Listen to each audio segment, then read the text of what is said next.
Good morning students, welcome to PIM YouTube channel. BCom first year का आपका subject है business activity framework. उसमें हम अपनी यूनिट 1 कर रहे हैं। हमने इससे प्रीवियस लेक्चर्स में kinds of contract, essentials of direct contract, ये सारे टॉपिक्स हमने कवर कर लिए हैं। जो हमारा आज का टॉपिक है वो है ऑफर एंड एक्सेप्टेंस। जो हमारी फर्स्ट एसेंशियल है ऑफर एंड एक्सेप्टेंस, उसे हम पूरा का पूरा डिटेल में करेंगे कि ऑफर एंड एक्सेप्टेंस में क्या क्या एसेंशियल्स होते हैं, ऑफर क्या होता है, एक्सेप्टेंस क्या होती है, पूरा हम डिटेल में करेंगे। जैसे कि मैंने आपको पहले भी बताया था, जितनी भी हमारी एसेंशियल्स है डायरेक्ट कॉन्ट्रैक्ट की, वो हमारे सेपरेट चैप्टर्स हैं वन बाय वन। तो हमारी जो फर्स्ट एसेंशियल की ऑफर एंड एक्सेप्टेंस वो हमारा है, ये पूरा का पूरा हमारा ये चैप्टर है, पूरा का पूरा डिटेल में हम इसे स्टडी करेंगे। तो first of all we will read the proposal और ऑफर। कि प्रपोजल या ऑफर क्या होता है। The words proposal and offer are synonymous and are used interchangeably.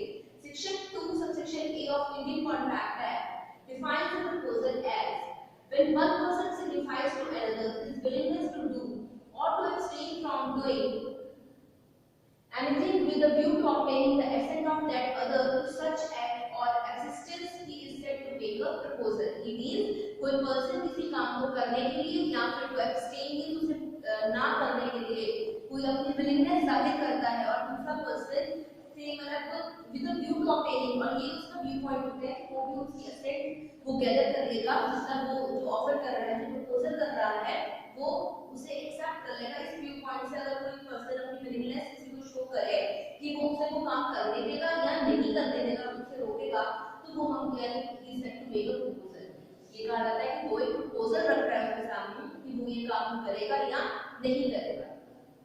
This definition reveals the following three essentials of proposal. ये क्या क्या three essentials हैं हमारे। First is it must be an expression of the willingness to do और to abstain from doing something. कि हमारी willingness show होनी चाहिए कि we want to do a thing और to abstain from doing that thing, कि we will not do that thing और we will do that. Second is the expression of willingness to do or to abstain from doing something must be to another person. There can be no proposal by a person to himself. और जो हम ये willingness show कर रहे हैं हमेशा दूसरे person को होनी चाहिए, तो another person होना चाहिए, क्योंकि हम लोग proposal अपने आप से नहीं कर सकते। proposal that we want to do something, अगर मैं ये करूँगा तो मैं बदले में ये करूँगा। हम अपने आप को proposal offer कई चीज नहीं कर सकते, ना तो proposal रख सकते हैं। तो जो एक वैलिड ऑफर होने के लिए वो हमेशा दूसरे पर्सन को ही होना चाहिए।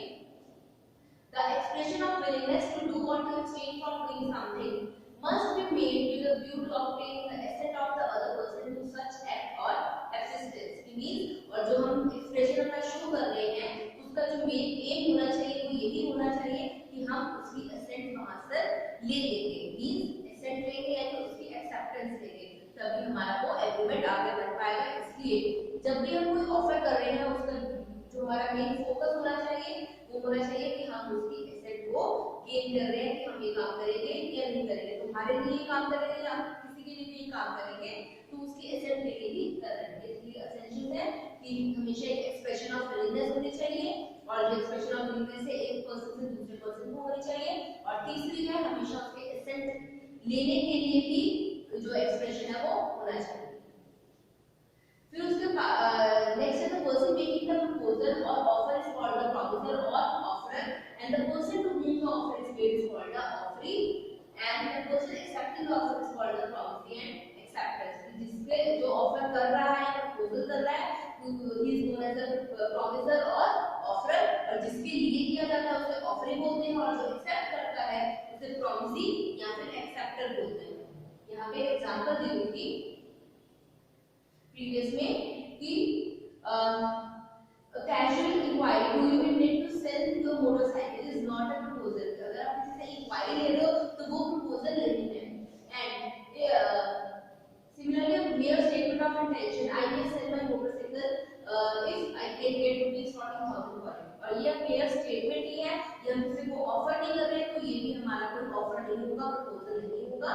बट अगर हम ये करें M says to N, will you buy my motorcycle for 14,000, or I am willing to sell my motorcycle at to you for rupees 14,000, तो ये हमारा ऑफर है कि हम किसी को ऑफर कर रहे हैं, किसी के सामने प्रपोजल रख रहे हैं। तो प्रपोजल एक प्रॉपर होना चाहिए, इंटेंशन क्लियर क्लियरली वहां पर शो होनी चाहिए कि हम अपनी इंटेंशनली कोई चीज को ऑफर कर रहे हैं, किसी चीज को सेल करने के लिए या परचेज करने के लिए। फिर हमारा नेक्स्ट टॉपिक है legal rules regarding a valid offer, कि लीगल रूल्स क्या है हमारे वैलिड ऑफर के लिए। तो first is an offer may be express और इम्प्लाइड। ये हमने जो काइंड ऑफ कॉन्ट्रैक्ट थे उसमें हमने एक्सप्रेस और इम्प्लाइड का मीनिंग समझ लिया था। एक्सप्रेस जब हम बाय आवर कंडक्ट हम शो करते हैं अपने वर्ड्स के थ्रू, चाहे ऑरली रिटन, हम ये शो करते हैं, एक्सप्रेस करते हैं कि yes we want to enter into contract and we want to offer something, तो वो एक्सप्रेस होता है।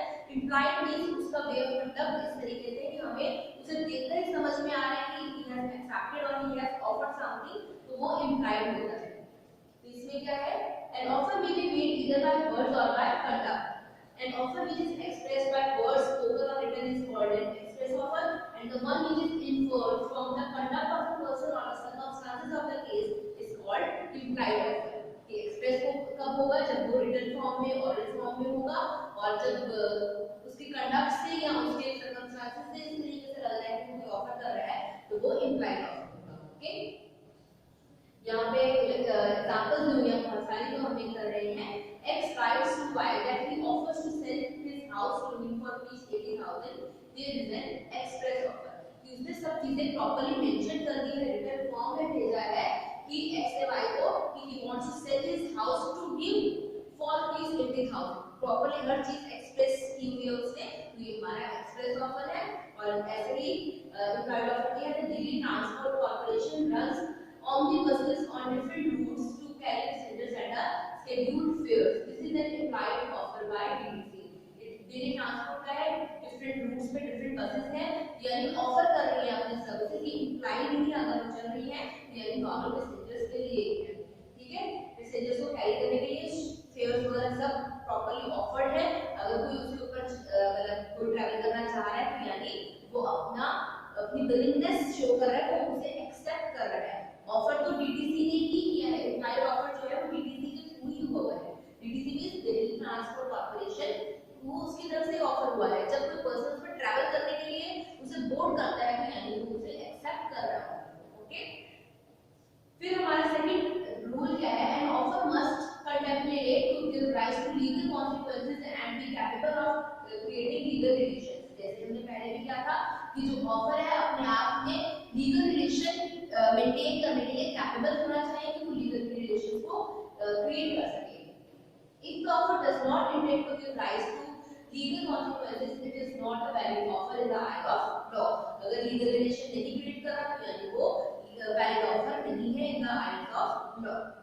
An offer to a friend to dine at offer's place or an offer to one's wife to show her a movie is not a valid offer, as such cannot give rise to a binding element, even though it is accepted and there is consideration.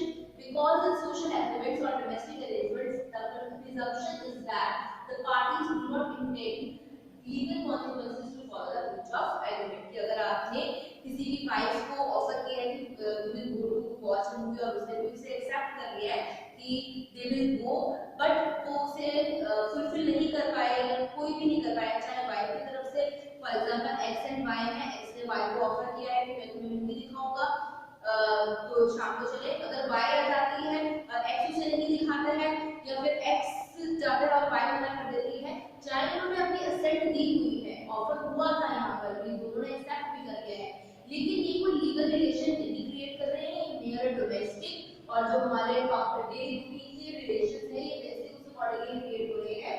यहाँ पे कोई भी हमारे social arrangements हो रहे हैं, domestic nation के हो रहे हैं, ये कोई लीगल रिलेशन क्रिएट नहीं कर रहे, इसलिए ये हमारा कोई वैलिड ऑफर नहीं होगा। क्यों, मतलब in the eyes of law ये वैलिड ऑफर एंड एक्सेप्टेंस नहीं है, क्योंकि ये सिर्फ डोमेस्टिक अरेंजमेंट्स हैं, ये सोशल एग्रीमेंट्स हैं आपस में, तो ये नॉर्मली ही ऐसे ही कर सकते हैं। अपने इस बेसिस पे किसी को आप स्यू नहीं कर सकते, कोर्ट में नहीं लेके जा सकते। फिर यहाँ पे है X purchased a horse from Y and promised to buy another. If the first one proves lucky, X refused to third one is ये जो हमारा सेकंड फिनिश हो गया था, third is the terms of the offer must be certain and not lose or break. जो भी offer के terms and conditions है प्रॉपर्ली सर्टेन होने चाहिए, क्लियर होनी चाहिए, वो अकॉर्डिंगली अपने अपने assumptions लगा सको, ना कि वेग होनी चाहिए जो पूरी ना हो सके। Okay, if the terms of the offer are not definitely certain, it does not amount to a lawful offer. Unless all the material terms of the contract are agreed, there is no binding obligations. जब तक आपने सारे terms को material terms को properly agree नहीं कर लिया है, तब तक आपकी कोई binding obligation नहीं बनी है. Thus, an agreement to agree in future is not a contract because the terms of the agreement are uncertain as they are yet to be settled. कि अगर आपकी terms of agreement he uncertain है, तो वो contract कभी बनेगा नहीं future में. ठीक है? तो यहाँ पे एग्जांपल दी है X purchases goods from Y and promised to buy another. If the first one proves lucky, X refused to buy the second horse. Y could not enforce the agreement, it being lose and pay. कि X और Y में agreement हुआ है कि X Y का second एक purchase उसने एक horse परचेज कर लिया, सेकंड horse तब परचेज करेगा जब पहला horse लकी प्रूव होगा, लेकिन उसने दूसरा horse परचेज नहीं किया, तो कोई भी किसी को स्यू नहीं कर सकता, ये लीगली फोर्स नहीं हो सकता. क्यों? क्योंकि जिसके टर्म्स है वो क्लियर नहीं है, वो वेग है. मतलब लकी होना ये सब चीजें सर्टेन नहीं होती है. तो हमारा जब भी हमारा ऑफर हो रहा है, कुछ भी हो रहा है, वो सर्टेन होना चाहिए, सर्टेन थिंग्स पे होना चाहिए. ओके, फिर है फोर्थ हमारा है an invitation to offer is not an offer. ये हमारा एक शॉर्ट नोट भी आ सकता है, ये टर्म, ये आपको ऐसे ही स्टेटमेंट आ जाएगा, an invitation to an offer is not an offer briefly explained. तो ये आपको प्रॉपर्ली अच्छी तरीके से समझना है कि क्या है कि अगर हम किसी को इनवाइट कर रहे हैं ऑफर के लिए, तो वो हमारा ऑफर नहीं है जब तक वो एक्सेप्ट नहीं होता. An invitation to offer is not an offer जब तक मतलब उसे प्रॉपर्ली एक्सेप्ट ना किया जा सके. An offer must be distinguished from an invitation to receive offer, or as it is sometimes expressed in judicial language, an invitation to treat. In the case of an invitation to receive offer, the person sending out the invitation does not make an offer but only invites the other party to make an offer. जब कोई person invite करता है तो वो offer नहीं कर रहा होता, वो दूसरे पर्सन को इनवाइट करता है कि टू मेक देम ऑफर, कि वो दूसरी पार्टी को ऑफर करेगी. फॉर एग्जांपल सेल्स लगती है कि इतने परसेंट डिस्काउंट मिलेगा आपको, तो वो सिर्फ इनवाइट करेंगे आपको. ऑफर आप करेंगे जब आप वहां पर जाकर चीजों को परचेज करेंगे, काउंटर पे जाएंगे, you are offering them that we are buying this. जब वो आपको वो पे कर देते हैं, then they accepted your offer, कि वो आपको एक्सेप्ट कर रहे हैं. जब सेल हो जाती है तो वो पूरा एग्रीमेंट बन जाता है. ठीक है, his object is merely to circulate information that he is willing to deal with anybody who on such information is willing to open negotiations with him. It means इसमें क्या है, वो openly invite कर रहे हैं लोगों को, those who are willing to come in properly, जो भी कोई information को पढ़ रहे हैं, जो भी properly negotiations के लिए करने के लिए open है, आ सकते हैं, तो they are inviting them. तो इसमें यानी यही है कि invitation to offer is not an offer. वो properly आपको invite कर रहे हैं, you have to make the offer and then become the agreement. Such invitations for offers are therefore not offers in the eyes of law and do not become agreements by the acceptance. We will give some examples of them there. जैसे कि यहाँ पे हमारी first है Harris और Nicholson का case है, an advertisement for sale of goods by auction does not amount to an offer to hold such sale. कि मींस अगर आप कोई ऑक्शन की एडवर्टाइजमेंट दे दो, तो इसका मतलब ये नहीं है कि आप जो आइटम्स शो कर रहे हैं वो सेल के लिए ऑफर है. आप वहां पर इनवाइट कर रहे हो लोगों को आप कि वो ऑफर करें. प्रॉपर बिडिंग होगी, जिसकी हाईएस्ट बिडिंग होगी उसी की ऑफर मानी जाएगी और दूसरा पर्सन जब उसे एक्सेप्ट कर लेगा तब एग्रीमेंट बनेगा.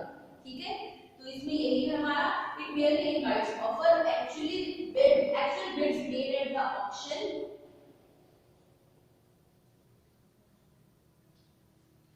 excuse me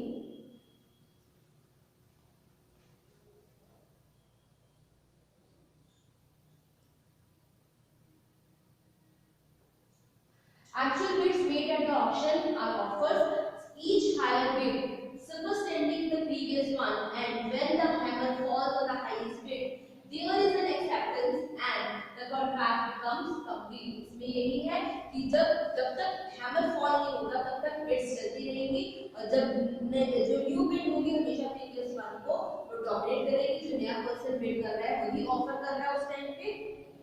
जब हैमर फॉल होगी तो वो एक्सेप्टेंस होगी, highest bid is the offer to the, जो भी पर्सन वहां पे जुडिशियल पर्सन बैठा है वहां पर, तो फिर उसी को ऑफर कर रहा है, जो पर्सन बिडिंग कर रहा है that we are ready to buy at this price, ठीक है। तो दूसरे पर्सन ने जब हैमर थ्रो कर दिया यानी उसमें से एक्सेप्ट कर लिया, तो मतलब वो ऑफर नहीं कर रहा है जिसने ऑप्शन के लिए आपको एडवर्टाइजमेंट दी है, you are offering him that you want to buy that particular thing, ठीक है। An advertisement for an auction sale does not even bind the auctioneer to hold the auction, and the prospective bidders have no legal right to complain if they have wasted their time and money in coming to the advertised place of the auction sale। ये Harris versus industrial का ये case है हमारा, इसमें auction के लिए invite किया गया था, तो इसमें आप बाद में किसी को भी आप क्लेम नहीं कर सकते कि हमने अपना टाइम या मनी वेस्ट किया ऑक्शन से आने के लिए और आपने हमें यहाँ पे कुछ को सेल नहीं किया है, ऐसा कुछ नहीं है। कि ऑक्शन के लिए सिर्फ उन्होंने इनविटेशन दिया है, आपको ऑफर कर रहा है, अगर उन्हें आपका ऑफर सही लगेगा then they will accept that offer, okay. तो इसके बाद हमारा जो है नेक्स्ट पॉइंट,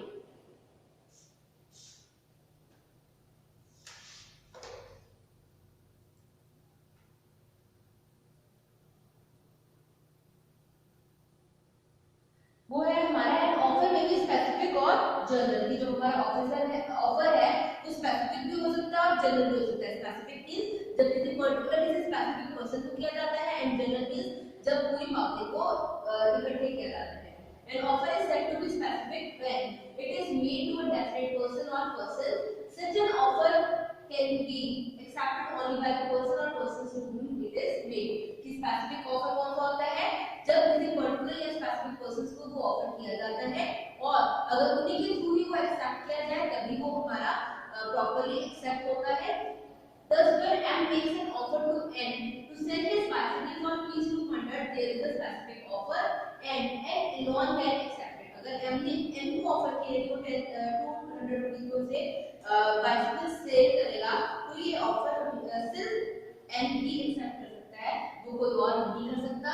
कि फॉर एग्जांपल कोई पर्सन एक्स वाई जेड आकर कहे कि yes you are offering him but we are ready to buy it, लेकिन वो स्पेसिफिक ऑफर था सिर्फ N को ही था, मतलब N के लिए ही वो ऑफर था, okay. A general offer on the other hand is one which is made to the world at large or in public in journal and may be accepted by any person who fulfills the requisite conditions। Means general offer क्या होता है, जो at large public को दिया जाता है और जो भी पर्सन सब पर्सन अपने अपने वहां पे ऑफर काउंटर ऑफर्स करते हैं, और जो उस पर्सन जो जनरल ऑफर में क्या होता है कि जो पर्सन का उन्हें ऑफर सबसे सही लगता है वो उसे एक्सेप्ट कर लेते हैं। जनरल ऑफर में ये होता है। तो लीडिंग केस क्या हमारा इसमें Carlill versus Carbolic smoke ball company, इसके अगेंस्ट केस फाइल किया था कार्लिक ने। इसमें क्या है, in the above case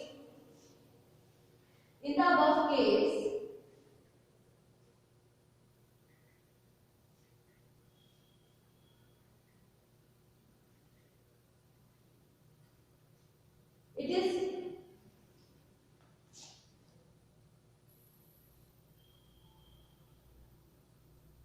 the Carbonic Small Ball Company issued an advertisement in which the company offered to pay $100 to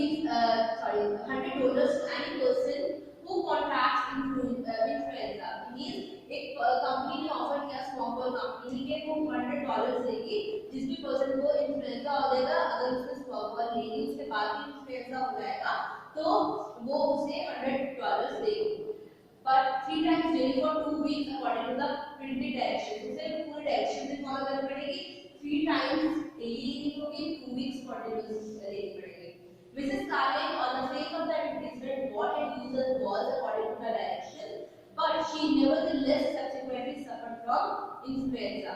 She sued the company for the promise report the company was held liable। कि उन्होंने वो general offer किया था, उन्होंने उसे क्या कहते हैं उसे इन्फ्लुएंजा भी हो गया, तो वो उसने कंपनी पे जब केस किया तो कंपनी को वो पैसे उसे देने पड़े क्योंकि उसने पूरी डायरेक्शंस को फॉलो किया था, कंट्रोल को फॉलो किया था, तब भी उसे इन्फ्लुएंजा हो गया, तो यानी वो क्लेम कर सकती है और कंपनी को भी उसे देना पड़ेगा। फिर सिक्स हमारा रिक्वायर्ड एसेंशियल है वो है हमारा offer must be communication is must कि अगर हमने सिर्फ अपने बॉडी के लिए ऑफर कर दिया है तो वो ऑफर नहीं है, वो प्रॉपर्ली कम्युनिकेटेड होना जरूरी है। An offer is effective only when it is communicated to the offering. Until the offer is made known to the offering, there can be no acceptance and no contract. जब तक हमारा जो offer है वो हमने ऑफरिंग को नहीं बताया है तब तक हमारा कोई एक्सेप्टेंस नहीं हो सकती, कभी कोई कॉन्ट्रैक्ट नहीं हो सकता।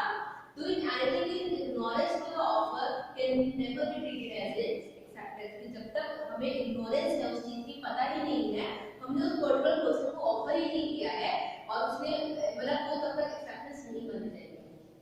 इसमें क्या है, ये स्पेसिफिक है, जनरल ऑफर्स दोनों भी एप्लीकेबल है। यहाँ पे एग्जांपल दिया हुआ है, a without knowing that a reward has been offered for the arrest of a particular criminal catches the criminal and gives the information to the superintendent of police. He cannot recover the reward as he cannot be said to have accepted the offer when he was not at all aware of it. कि person ने ए ने एक criminal में reward था कि अगर जो उसे फाइट करेगा उसे उस तरह रिवॉर्ड मिलेगा, उसने ये रिवॉर्ड इस ऑफर को बिना जाने उस क्रिमिनल को सुपरिटेंडेंट ऑफ पुलिस को मतलब उससे अरेस्ट करवा दिया, लेकिन उसे बाद में इस बात का पता चला तो वो बाद में क्लेम नहीं कर सकता है क्योंकि उसे ये चीज नहीं नॉलेज में थी कि ऑफर हो चुका हुआ है। ओके, फिर हमारा है communication of special terms. Communication में हमने क्या कि कम्युनिकेशन होने चाहिए, लेकिन स्पेशल टर्म्स का यहाँ पे क्या है, regarding the communication of the special terms of the contract as contained in a ticket receipt और standard form documents the more important rules adopted by the court are as follows. कि जो terms and conditions होती है communication वो उसके ऊपर पीछे से ही प्रिंटेड होती है, आप ये नहीं कह सकते कि मैंने पढ़ी नहीं है। Ignorance is not the reason you are saving yourself. It means ignorance is not कि क्या आप ignorance के वे पे आप कर सकते हैं, आपको टर्म्स एंड कंडीशंस अगर प्रिंटेड फॉर्म पे मिली है तो आपको उसे पढ़ना ये आपकी लाइबिलिटी है, ठीक है। तो इसमें यही है कि कम्युनिकेशन ऑफ स्पेशल टर्म्स ये कंपनी की लाइबिलिटी है कि जरूरी है उसके लिए उसने वो सारे टर्म्स एंड कंडीशंस आपको शो करनी है। जैसे the chapters on the promisee had no knowledge of special terms before or at the time of contract, they are not binding upon the acceptor। कि जिस पर्सन अगर promisee को पता ही नहीं है कि क्या स्पेशल टर्म्स है ना उसे प्रॉपर्ली कम्युनिकेट की गई है तो उस पे हम उसे वो बाइंड नहीं कर सकते हैं। नेक्स्ट है हमारा if the acceptor or the promisee had the knowledge or may be presumed to have the knowledge because the receiving sufficient notice has been given to him by suitable words on the document of special terms before or at the time of contract, the terms are binding upon the acceptor, but whether he has read them or not is immaterial। इसमें यही है कि अगर आप presume कर रहे हो कि उनसे नॉलेज होगी या फिर आपने अपने बॉडी में उसे वो सारे terms and condition printed form में दे दी है या समझा दी है, चाहे उसने पढ़ी है या नहीं पढ़ी है वो इमैटेरियल है, वो उस पे प्रॉपर्ली इंप्लीमेंट होगी वो टर्म्स एंड कंडीशंस क्योंकि कंपनी ने अपनी तरफ से जो भी पर्सन ऑफर कर रहा है ऑफर ने सारे टर्म्स एंड कंडीशंस उसे प्रॉपर्ली बता दी है, पढ़ना ना पढ़ना उसके ऊपर है।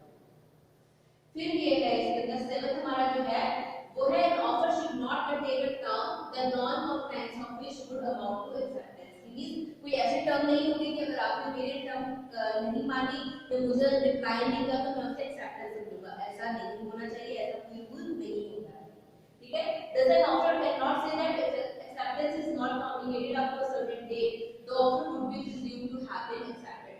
if the offer does not reply there is no contract because no obligation to reply can be imposed on him on the grounds of justice। कि हम किसी पे ये नहीं कर सकते अगर आपने इस टाइम तक या इस डेट तक एक्सेप्टेंस नहीं दी तो हमसे एक्सेप्टेंस मानेंगे, ऐसा नहीं है कि एक्सेप्टेंस कम्युनिकेट होनी जरूरी है, okay.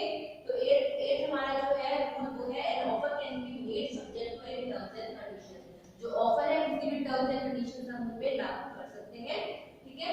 N offer may attach any terms and conditions to the offer he may even prescribe the mode of acceptance। The offering will have to accept all the terms of the offer। There is no contract unless all the terms of the offer are complied with and accepted in the mode prescribed। जिस तरीके की उन्होंने term लगाई है या कोई mode prescribe किया है उसके अकॉर्डिंग ही एक्सेप्टेंस आप कर सकते हो।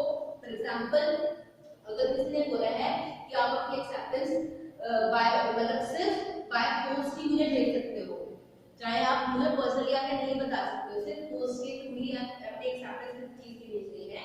तो बाय पोस्ट एक्सेप्टेंस की वैलिड एक्सेप्टेंस होगी, उसके अलावा कोई भी एक्सेप्टेंस, चाहे टेलीग्राम के थ्रू बोल दो, चाहे फोन कर लो, चाहे पर्सनली आके मिल लो, वो कोई एक्सेप्टेंस नहीं है, क्योंकि उन्होंने टर्म लगाए हैं कि बाय पोस्ट ही आपकी एक्सेप्टेंस आनी चाहिए। तो ऑफर कोई भी टर्म्स एंड कंडीशंस लगा सकता है। और लास्ट हमारे है two identical cross offers do not make a contract, कि अगर आइडेंटिकल क्रॉस ऑफर्स है तो वो कॉन्ट्रैक्ट नहीं बना सकते, कि एक ने किसी को लेटर लिखा है कि I want to buy your horse and दूसरे लिखा है I want to sell my horse, तो ये दोनों ऑफर्स हैं एक दूसरे के लिए है, तो counter offers can not make a contract. When two parties make identical offers to each other in ignorance of each other's offer, the offers are cross offers, and cross offers do not constitute acceptance of one's offer by another, and such there is no completed agreement। एक कोई हमें बैल बनाना पड़ेगा और दूसरे person को उसकी acceptance देनी पड़ेगी, दोनों ऑफर ही आपस में एग्रीमेंट नहीं बनाएंगे, एक ऑफर और एक एक्सेप्टेंस होनी जरूरी है। Okay, on October 15, 2008, A wrote to B offering to sell him 100 tons of iron at 25,000 per ton. On the same day, B wrote to A offering to buy 100 tons of iron at 25,000 per ton. The letters closed in the post. There is no contract between A and B because the offers were simultaneous, each being paid in ignorance of the other. There is no acceptance of each other's offer. तो उन्होंने same लिखा, एक ने कहा कि मैं तुम्हें cell करना चाहता हूँ, एक ने कहा मैं तुमसे बाय करना चाहता हूँ। दोनों की जब पहुंची है तो दोनों के लिए ऑफर ही है, वो किसी ने को एक्सेप्टेंस नहीं दी है, तो जब तक वो एक्सेप्टेंस नहीं होगी वो एग्रीमेंट या वो कॉन्ट्रैक्ट नहीं हो सकता। ये हमारे लीगल रूल से related to valid offer. Next lecture में हम इसके आगे का पढ़ेंगे, ये आगे